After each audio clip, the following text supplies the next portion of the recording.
اور آپ یہ بھی ایکسیپٹ کر رہے ہیں کہ جو رضا ڈار ہیں، جو اسحاق ڈار صاحب کے نواسے ہیں، کہ انہوں نے ان خواتین کے ساتھ انویسٹمنٹ کی ہوئی تھی کرپٹو میں.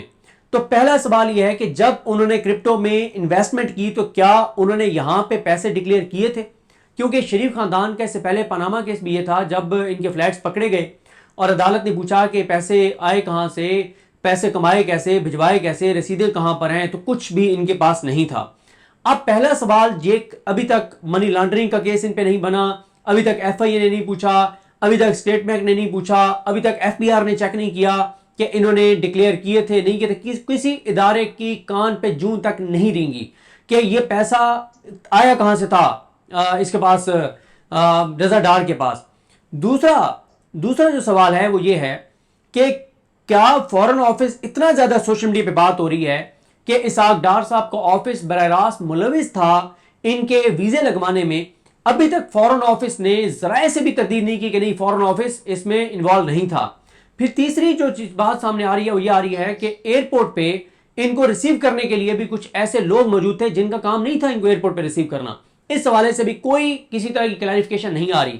چوتھی بات، شریف خاندان کی طرف سے ابھی تک ایک بھی آن ریکارڈ کلیریفیکیشن نہیں آئی کہ کوئی ریپ نہیں ہوا، کوئی ایسی بات نہیں ہے، یہ الزامات غلط ہیں اور کوئی حکومت کی بیکنگ نہیں ہے. ٹی وی چینلز پہ چیخ کے رپورٹرز بتا رہے ہیں. کون سے ٹی وی چینل؟ وہ ٹی وی چینلز جن کو پچھلے 4 برسوں میں حکومتیں 50-60 ارب کی اشتراء دے چکی ہیں، جو آج بھی جن کے اتنے کام یہ حکومت کرتی اور کرواتی ہے. ان ٹی وی چینلز پہ رپورٹرز آن ریکارڈ یہ کہہ رہے ہیں کہ حکومت اس کیس کو بند کرنا چاہتی ہے. حکومت ابھی اے آر وائی پہ ہماری میمن صاحبہ کے پروگرام میں ایک رپورٹر شاید بابر صاحب جو ہیں، انہوں نے کسی نے بتایا کہ حکومت کا دباؤ ہے کہ رضا ڈار کو اس میں سے نکالیں. فیصل وارڈن نے ٹویٹ کیا کہ حکومت 164 کے بیانات بدلنا چاہتی ہے، میڈیکل رپورٹس بدلنا چاہتی ہے، لیکن کوئی ان کو نہ پیکا کا نوٹس گیا، نہ این سی سی آئی اے نے نوٹس کیا، نہ حکومت نے چوں چراں کیا، نہ نون لیگ کے سوشل میڈیا نے ان کو ریسپونڈ کیا. تو اس وقت یعنی 2 چیزوں پہ ہو گیا کنسنسس. پہلا کنسنسس ہو گیا کس چیز پہ کہ یہ اغوا برائے توان کا کیس تھا. دوسرا کنسنسس ہو گیا کہ حکومت کا دباؤ تو ہے کہ اس کو نکالیں رضا ڈار کو. اب اصل جو بات ہے وہ یہ ہے کہ، اور یہ بھی ہو گیا کہ انہوں نے انویسٹمنٹ کی ہوئی تھی.